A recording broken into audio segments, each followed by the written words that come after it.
오늘은 화답하는 사랑이라는 제목으로 에베소서 5장 15절서부터 21절 말씀을 나눕니다. 혼자 부르는 노래를 솔로라고 합니다.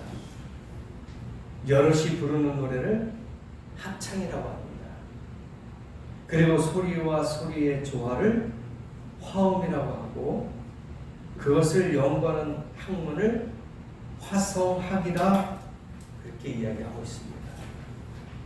특히 합창의 경우 음의 조화, 박자의 조화, 높음의 조화, 낮음의 조화, 강약의 조화 등이 잘 절묘하게 이루어졌을 때 수준 높은 합창이 이루어지는 거예요. 제 아무리 뛰어난 미성과 가창력을 가지고 있어도 합창하는 사람들과 조화를 이루지 못한다면 합창 단원이 될 수가 없겠죠. 이름을 대면 알만한 재벌 가문에 아들과 딸이 결혼을 했습니다. 소문도 내지 않았어요. 청첩장도 돌리지 않았습니다. 결혼식장은 입지의 여지 없이 가득 찼어요.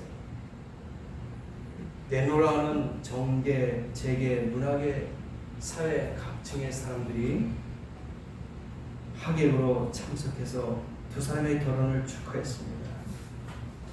누가 보아도 호화롭고 아름답고 행복하고 부러운 결혼식이었습니다. 그런데 그들은 3년이 되지 못해서 이혼했어요. 헤어졌단 말입니다. 이유는 간단해요. 성격이 맞지 않아서. 그러나 이혼 이유치고는 좀 황당하죠? 성격이 맞지 않아서 이혼한다? 그럼 이 세상에 이혼 안 할 사람이 어디 있겠어요? 다 이혼하죠. 성격은 본래부터 태어날 때부터 다릅니다. 남자와 여자가 각자 따로따로 생활을 했을 거 아닙니까? 태어났던 환경도 틀리고, 성격도 틀리고, 취미도 틀리고, 목소리도 틀리고, 부모도 틀리고, 모든 것이 다 틀려요. 다 틀린 사람들 가운데서 만나서 결혼해서 하나가 되는 거죠. 이 맞춰가는 거예요. 처음부터 성격이 똑같이 맞는 사람이 어디 있겠습니까? 자라나온 환경과 인격과 모든 것들이 다 틀린데, 같은 사람, 같은 성격, 같은 얼굴끼리 결혼하는 것은 아닙니다. 3년도 못 되어 헤어진 그들은 성격이 맞지 않아서 그렇게 된 것이 아니에요. 서로 조화를 이루지 못해서 그랬어요. 조화가 이루어져야 되는 거예요. 각자 틀리지만 조화가 되는 거예요. 성가대를 한번 보세요. 키도 틀리죠. 체형도 틀리죠. 목소리도 틀리죠. 자라온 환경도 틀리죠. 배경도 틀리죠. 성격도 틀리죠. 다 틀려요. 근데 그 사람들이 모여서 합창을 할 수 있는 것은 뭐야? 조화를 이루었다는 얘기입니다. 성격이 안 맞아서 다 헤어지고 다 성가대원을 안 한다면 성가대원을 만들 필요가 없어요. 틀리지만 조화를 이루기 때문에 아름다운 목소리로 하나가 돼서 하나님께 찬양하는 거 아니겠습니까? 바로 가정생활도 마찬가지예요. 틀린 모든 것이 100% 다 틀린 가운데서 만나서 맞춰서 사는 것이 조화란 말입니다. 이것이 이루어질 때 그 가정은 아름다운 거고, 그 사회는 아름다운 사회가 되고, 그 직장은 아름다운 직장이 되는 거예요. 다 틀린 사람들이 만나서 자기 주장을 펼치고 자기 스타일대로 한다면은 조화를 이룰 수가 없다는 것입니다. 유명 연예인과 가수가 결혼을 하고도 몇 개월 살고도 이혼해요. 우리가 최근에도 뉴스에 TV에 참 세계적으로도 유명한 송송 부부가 있지 않았습니까? 네, 몇 개월 가지 않아서 파혼했어요. 아무리 돈이 많고 아무리 실력 있고 아무리 인기가 많아도 하나가 되지 않으면요 깨질 수밖에 없습니다. 헤어질 수밖에 없는 거예요. 예를 들자면 남편은 된장찌개를 좋아해요. 근데 부인은 토스트, 계란 이런 요리에 양식에 입맛이 있습니다. 남편이 된장찌개를 좋아하는데 부인이 거기서 핀잔을 준다든지 포기하지 않으면 싸움이 나요. 그렇지 않습니까? 당신은 그 냄새나는 걸 그렇게 좋아해요? 집안에 냄새가 퍼지고 옷에도 막 냄새가 배기는데 그거 안 먹을 수 없어? 그렇게 하고 또 남편은 아니 그래도 한국 사람이면은 이 칼칼한 된장찌개라든지 이런 걸 먹어야지 되는데 그냥 니글니글한 그런 무슨 뭐 계란 후라이라든지 뭐 하여튼 그 토스트 같은 거 그거 좋아하겠어? 이렇게 싸우면은요 갈라지는 겁니다. 헤어져요. 그런데 좋아하는 게 뭐예요? 맞춰가는 거예요. 그래? 오늘은 된장찌개 먹고 그럼 내일은 우리 토스트하고 계란 먹읍시다. 이 맞춰가는 거예요.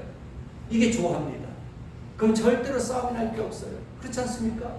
서로 양보하면 되는 거예요. 오늘은 당신, 내일은 나. 이런 식으로. 이게 좋아합니다. 만약에 그것을 이기지 못하고 서로 불평불만 있으면은 힘들어지는 거예요. 서로 공격하면은 감정만 상합니다. 그래서 결혼이라는 것은 뭐냐? 맞지 않는 사람끼리 만나서 서로를 맞춰나가는 삶의 지혜이고 살아가는 고도의 예술이다. 그렇게 얘기할 수가 있는 거예요. 직장생활도 마찬가지예요.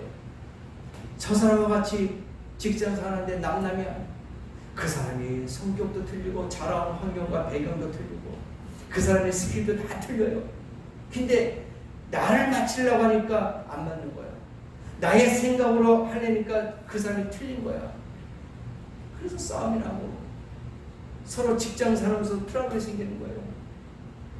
동료들 간에 선후배 관계 이런 문제가 생기면 안 됩니다. 서로 이해해야 되는 거예요. 서로 맞춰가야 되는 겁니다. 교회에서도 마찬가지죠. 어떤 사람은 1달란트, 어떤 사람 2달란트, 어떤 사람 5달란트. 각자 달란트가 다 틀려요. 똑같이 맞추려고 하니까 트러블 생기는 거야. 서로 이해해야 됩니다. 서로 배려해야 돼요. 그래야지 하나가 되는 겁니다. 사도 바울이 에베소서 5장 19절에 이야기합니다. 서로 화답하며, 이 화답하는 것이 무슨 뜻이냐? 이것은 이야기하며 서로 노래하며 그런 뜻이에요. 화답한다는 게 서로 노래하고 서로 이야기해라 그거예요. 그래야지 문제가 해결된다 이겁니다. 싸움이 다툼이 나오지 않는다 이겁니다. 독백은 혼자 이야기하는 거예요. 혼자 중을 들고 혼자 떠드는 것이 독백입니다. 대화는 뭡니까? 상대방의 얼굴을 보고 상대방의 눈을 보면서 이야기가 주고받는 것이 이게 대화예요. 우리는 대화가 있어야 될 줄 믿습니다. 지금 시대에 대화가 없어요. 휴대폰이 공급이 되고 나고 난 다음서부터는 대화가 단절돼요. 심각합니다. 집 안에서도 대화가 없어요. 휴대폰으로 주고받아요. 문자로. 버스나 지하철 같은 대중교통을 한번 여러분 이용해 보세요. 99%는 다 휴대폰 보고 있어요. 대화가 없습니다. 같이 동행끼리도 이야기를 안 해요. 같이 동행해서 어디 가는 사람들도 서로 휴대폰 갖고 이야기합니다. 심각해요, 여러분. 과거에 우리가 대중교통을 보면은 신문이나 책을 봤어요. 지식을 얻었단 말입니다. 근데 지금은 휴대폰으로 드라마, 영화, 게임 이런 거 하니까 대화가 없고요. 지식 개발이 안 됩니다. 아이디어가 없어요. 남의 것을 그냥 복사해서 쓰는, 카피하는 그런 수준밖에 안 됩니다. 내 개인의 아이디어가 독창적인 것이 없어요. 이제는 사람과의 대화가 아닌 기계하고 대화가 되는 거예요. 아시겠어요? 조금만 뭐 문제가 있으면 다 기계에다가 의존하잖아요. 이제는 사람과 사람 간의 대화가 아닌 사람과 기계의 대화가 되어버렸어요. 심각합니다. 우리가 기계하고 이야기하고 대화할 수는 없잖아요. 노래할 수는 없잖아요. 사람과 사람끼리 만나서 대화하고 노래하고 대면하는 그런 일이 있어야 되지 않겠습니까? 가면 갈수록 더 삭막해지는 거예요. 그러니 사람들과 대화가 없으니까 사건, 사고가 많이 일어나요. 왜? 자기 생각과 자기 주장이 박혀 있어요. 외톨이가 되는 겁니다. 그래서 사람들과의 어떤 대화가 단절되기 때문에 운동 생활을 하는 거예요. 그래서 무서운 흉기 사건들이 벌어지게 되는 겁니다. 상대방을 모르니까, 대화가 없으니까. 그래서 이런 사고, 사건들이 많이 일어나게 되어 있어요. 앞으로 가면 더 심각해질 겁니다. 그래서 대화가 필요하다는 얘기입니다. 우리는 오늘 서로 화답하는 진리를 본문 속에서 터득해야 됩니다. 그래서 우리 가정과 교회와 이 나라를 합창 소리로 가득 채워야 됩니다. 15절에 뭐라고 하십니까? 그런즉 너희가 어떻게 행할 것을 자세히 주의하여 지혜 없는 자같이 하지 말고 지혜 있는 자같이 해라, 이겁니다. 지혜가 필요해요. 지혜가 뭡니까? 이해력, 판단력, 결단력을 포함한 품성이에요. 이게 지혜입니다. 근데 지혜가 없는 사람은요, 이해를 못합니다. 판단을 못해요. 결단을 못합니다. 미련한 거죠. 근데 지혜로운 사람은 이해하고 판단하고 결단할 수가 있습니다. 여러분도 지혜로운 성도가 되셔서 이해하고 판단하고 결단할 수 있는 능력이 있기를 원합니다. 사람들과의 대화를 통해서 하나님의 사랑을 느낄 수 있는 그러한 대화가 있어야 될 줄 믿습니다. 그래서 지혜가 있어야 바로 이해하고 판단하고 결단할 수가 있다는 거예요. 미련한 사람들은 이거 할 수 없어요. 그래서 마태복음 10장 16절에 제자들에게 말씀하십니다. 뱀같이 지혜롭다. 비둘기같이 순결하라. 뱀같이 지혜롭고 비둘기같이 순결하래요. 예수님께서 제자들을 보내면서 그렇게 이야기한 거야. 파송하면서 각자 흩어지면서 예수님께서 그들에게 부탁하고 지시한 게 바로 이거예요. 제자들에게 너희들은 나가서 뱀같이 지혜롭고 비둘기같이 순결하라. 이걸 알려주셨어요. 한마디로 뱀은 하등 동물로서 고등 동물인 사람을 넘어뜨린 존재입니다. 함께 일하고 함께 살려면 지혜가 있어야 합니다. 잠언서 9장 1절에 보니까 지혜가 그 집을 짓고 7 기둥을 다듬고, 돈으로 집을 짓고 장비로 집을 짓습니다. 그러나 그것만이 아니에요. 지혜가 있어요. 지혜가 집을 짓는다. 그렇게 잠언서 9장 1절에 나왔잖아요. 지혜롭게 짓는 거예요. 개미를 한번 보세요. 집을 짓는 거 보세요. 진짜 잘 지어요. 진짜 튼튼합니다. 그만큼 지혜가 있다는 거예요. 부지런함도 개미에게도 배우고 지혜도 개미에게도 배울 수가 있어요. 그들의 집이 얼마나 잘 짓습니까? 튼튼합니다. 애굽의 바로 왕이 꿈을 꿨어요. 근데 그 꿈을 해석하지 못합니다.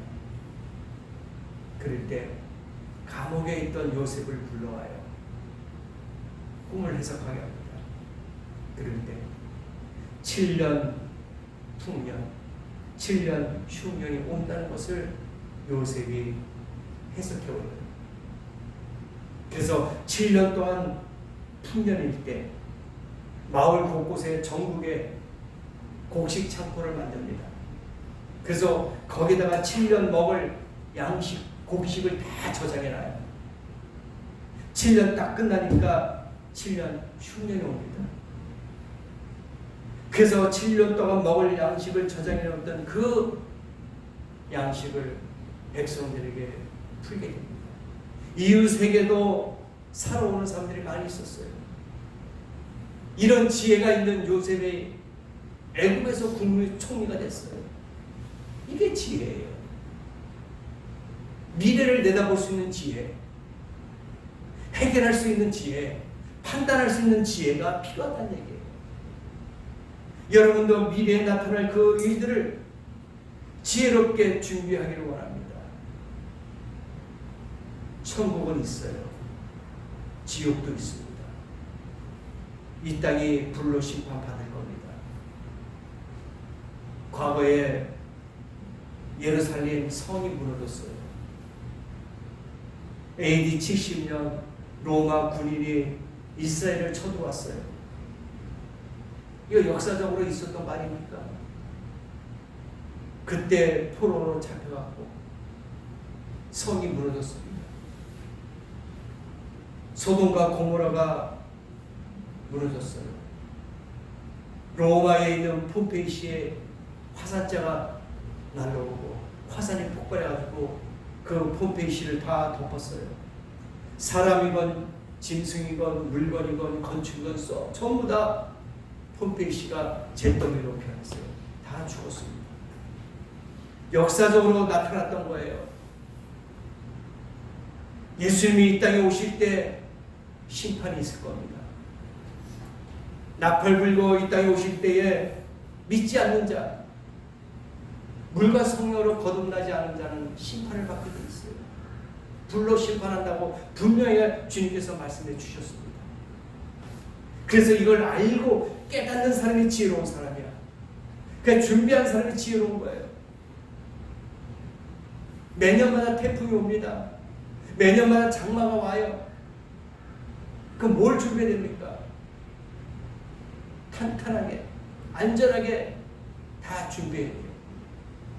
무사 안일한 가운데 있다가 홍수에 집이 떠나가고 사람의 목숨을 잃어버려 준비해야 됩니다.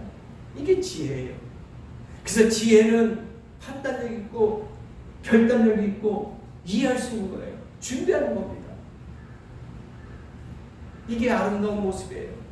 이게 주님이 원하는 모습입니다. 오늘 우리에게 주신 이 지혜의 말씀이라는 거예요.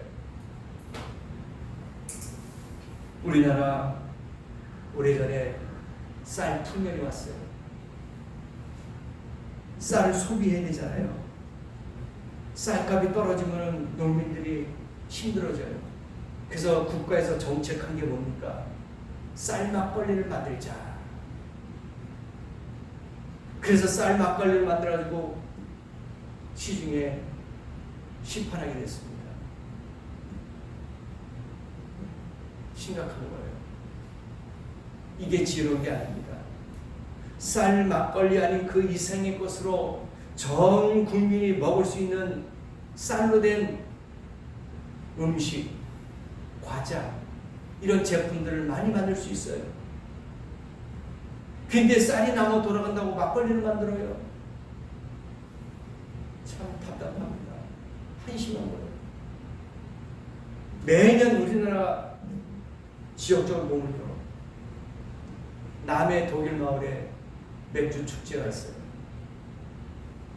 거제 장승포에 수변공원에 맥주 축제가 있습니다. 지난주에 끝났죠. 큰일 났어요. 우리나라가 이제는 술 문화로 인해서 타락해가고 있단 말입니다.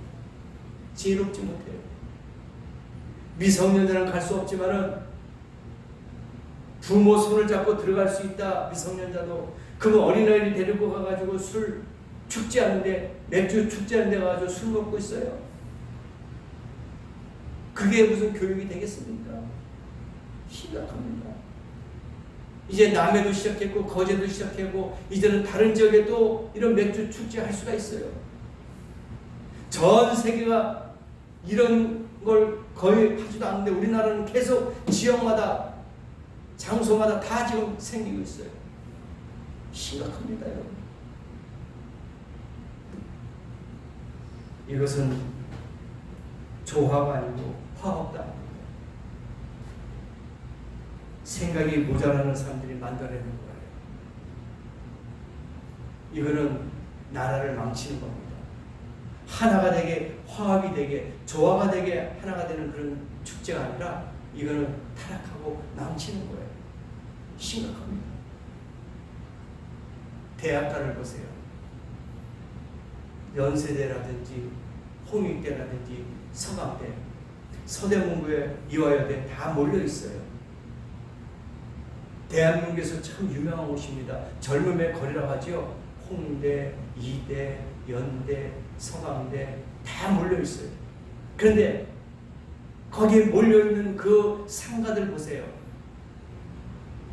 뭐가 제일 많겠습니까? 카페, 호프집 제일 많아요. 단란주점. 심각합니다. 전 세계적으로 다른 나라 한번 가보세요.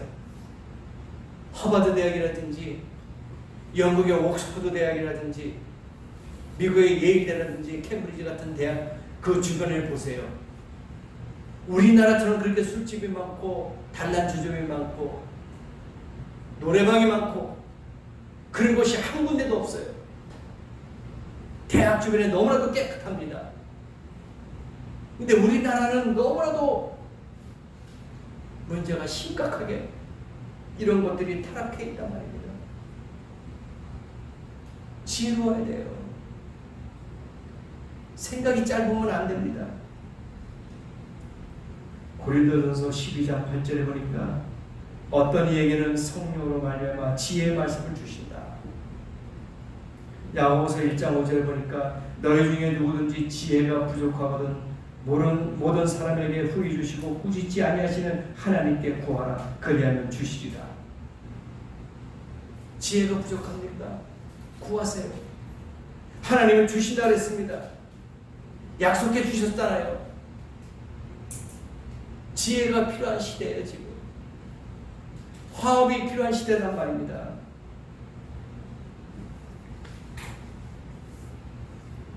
열왕기상 3장 4절 보니까 솔로몬 왕이 아버지 다윗 왕을 뒤를 이어서 왕이 됐어요. 왕이 됐는데 하나님께 1,000번제를 드립니다. 1,000번제를 드리고 나서 하나님께 구하는데요. 하나님이 이 일을 기쁘게 여겼죠. 1,000번제를 드리면서 하나님을 기쁘게 하시니까 하나님이 이야기합니다. 솔로몬아, 내가 너에게 뭘 줄까? 부탁해봐라. 내가 다 들어주겠다. 하나님께서 그렇게 말씀하셨어요. 네가 원하는 거 다 말하면 내가 이루어주겠다. 솔로몬이 뭘 구했습니까? 솔로몬이 이야기합니다. 종은 작은 아이입니다. 지혜로운 마음을 종에게 주사 주의 백성을 재판하여 선악을 분별하게 하옵소서. 10절 보니까 솔로몬이 이것을 구하며 그 말씀이 주의 마음에 맞은지라. 보세요. 다른 사람 같은 욕심 부리면서 많은 재물과 부를 원했겠죠. 근데 솔로몬은 아닙니다. 나는 작은 자입니다. 내가 이 백성들을 잘 다스릴 수 있도록 나에게 지혜를 주세요. 놀랍지 않습니까?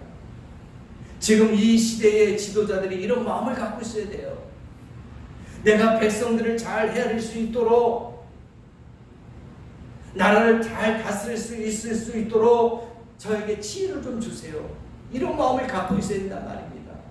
그래야지 나라가 형통하고 화합이 되는 거야. 그럼 백성들은 윗사람들을 믿을 수 있고, 윗사람들은 아랫사람들을 잘 관리할 수 있고, 이게 화합이 되는 거예요. 조화가 돼야 된단 말입니다. 근데 지금은 그게 아니잖아요. 정치를 보세요. 얼마나 심각합니까? 일본에서는 폐기물 오염수를 막 버리고, 인조 국가에서는 난리가 나고, 이건 뭐예요? 화합이 아닙니다. 조화가 아니에요. 깨자는 겁니다. 파괴하자는 거예요. 심각하지 않습니까? 화합이라는 것은 뭐예요? 당신과 나의 마음을, 나의 목소리를 하나가 되게끔, 조화가 되게끔, 아름다우게끔 그렇게 만들자는 거 아닙니까? 정치가 지금 그렇게 되지 않습니다. 그래서 11절에 보니까 내가 자기를 위하여 오래 사는 것도 구하지 않고, 부도 구하지 않고, 원수의 생명도 구하지 않고, 오직 송사를 듣고 분별하는 지혜를 구하였은즉. 그러니까 하나님이, 야, 네가 부도 구하지 않고, 응? 원수를 죽이겠다, 복수하겠다, 그런 마음도 갖지 않고, 오직 백성들의 송사를 지혜롭게, 억울한 것, 누명 이런 걸 받지 않도록 잘 하게끔 해달라고 하니까 대단하다. 정말 너의 심성이 곱구나, 그렇게 생각했을 거예요. 그래서 12절에 보니까 내가 내 말대로 하여 내가 지혜롭고 총명한 마음을 주노니 너의 전에도 너와 같은 자가 없었거니와 너희 후에도 너와 같은 자가 일어남이 없으리라. 이게 열왕기상 3장에 나오는 말씀이에요. 그러면서 13절에 뭔지 아세요? 내가 또 너희를 구하지 아니한, 그러니까 네가 지금 나에게 지혜만 부탁했는데, 그러나 네가 구하지 아니한 것, 부와 영광도 내게 주노니 내 평생의 열왕 중에 너와 같은 자가 없을 것이다. 놀랍잖아요. 솔로몬 왕은 지혜만 구했는데 하나님이 그 마음을 아시고 그에게 부와 명예까지 넘치게, 평생에 너와 같은 왕이 나타나지 않을 것이다, 그렇게 세워주셨어요. 지혜는 하나님이 주십니다. 그 지혜의 선물이 넘치면 부도 영광도 편안하게 뒤따라 올 줄 믿습니다. 잘 사는 것은 지식 때문이 아닙니다. 지혜 때문이에요. 우리가 잘 먹고 잘 사는 거 내 능력대로 생겼다? 아닙니다. 하나님의 지혜가 있었기 때문에 잘 먹고 잘 사는 거예요. 하나님이 주시는 거예요, 지혜는. 16절에 보니까 세월을 아끼라 나와 있죠? 세월을 아끼라, 때가 어떻게 해요? 악하니라. 세월을 아끼래요. 때가 악하니까. 생각하는 사람들이, 요새 생각하는 사람들이 다 악한 거예요. 사람을 죽이고 때리고 폭행하는 거 가볍게 생각해요. 너무 악합니다. 미안한 마음, 반성하는 마음이 없어요. 시대가 그만큼 악해졌어요. 하나님의 심판이 얼마 남지 않았다는 얘기입니다. 그래서 세월을 아끼라 이겁니다. 그러면서 18절에 또 뭐라고 나옵니까? 술 취하지 말라. 이것은 어떻게 해요? 방탕한 것이다. 이게 뭐예요? 타락한 것이다 이거예요. 마음이 타락한 것이다. 육신이 타락한 것이다. 육체의 정욕과 욕망의 절제가 타락한 것이다. 그래서 세월을 아끼라. 응?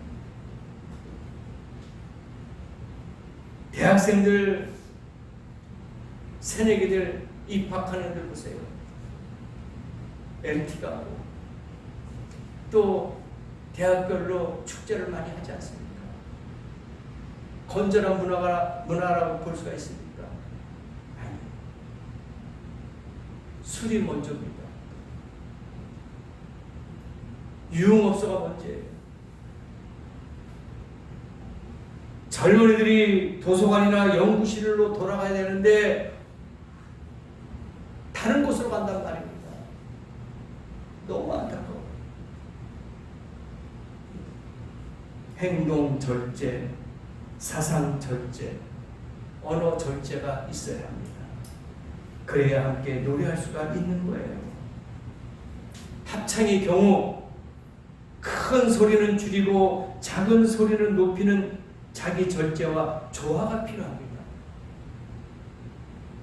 내가 혼자서 툭 하고 튀어나오면 그건 조화가 아니에요. 그것은 합창이 될 수가 없습니다. 독창을 해야 돼요. 합창은 조화가 됩니다. 인생 100세 시대라고 합니다.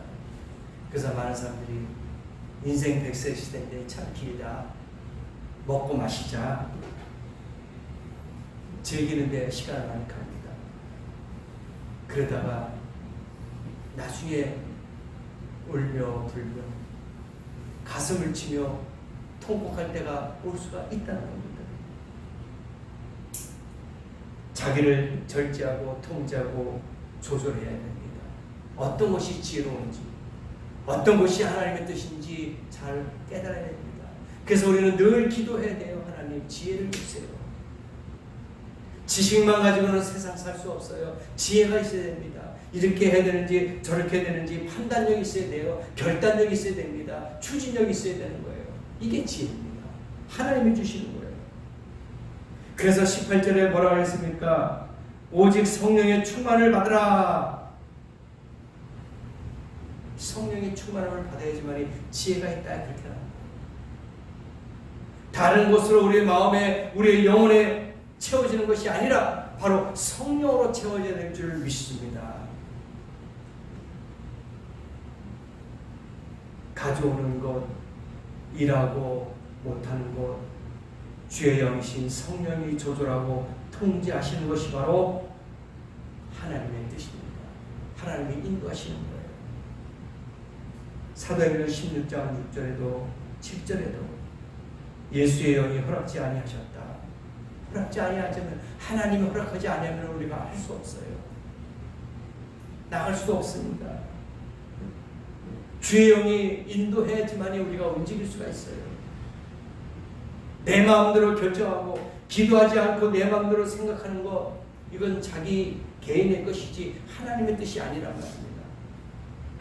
그래서 여러분이 뭔가 결정할 때는 항상 기도해야 됩니다. 뭔가 시행할 때는 기도해야 됩니다. 뭔가 계획을 세울 때는 기도해야 됩니다. 그래야지 하나님과 나와의 하나가 되는 화합이 되는 거예요. 나 혼자는 것은 솔로 독창입니다. 그러나 하나님과 함께하는 것은 합창과 조화입니다.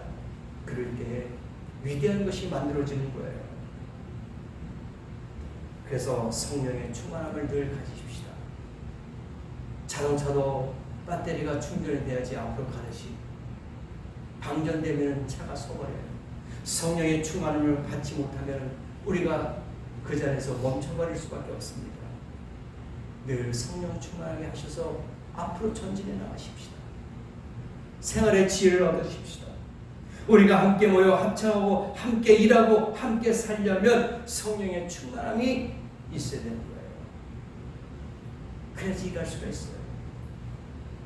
뿔뿔이 흩어지고 각각 다른 나라 말을 사용하던 사람들이 오순절날에 모였어요. 그때 성령 받고 같은 방언으로 한 마음 한 뜻이 되었습니다.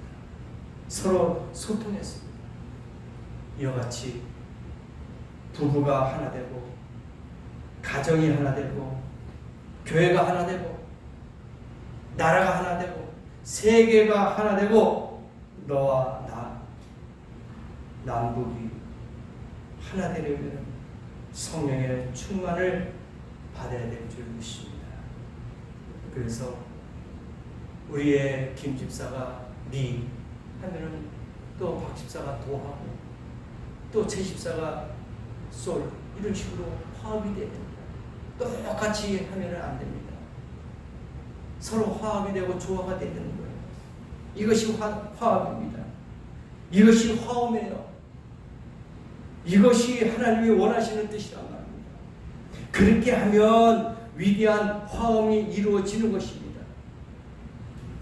오늘 말씀 그대로 화답하는 사람들이에요. 화답하는 것은 한 사람이 하는 것이 아닙니다. 여러 사람이 함께 하나님 앞에 화답하는 거예요. 그러므로 하나가 아닌 둘이, 셋이, 넷이, 다섯이 모여서 그 이상이 모여서 하나님께 화답하시고 성령의 충만을 받아서 지혜를 얻게 하셔서 이 험악한 세상, 악한 세상 헤쳐나갈 수 있는 그런 복된 성도가 되시기를 예수님의 이름으로 간절히 축복합니다. 다 같이 기도하시겠습니다.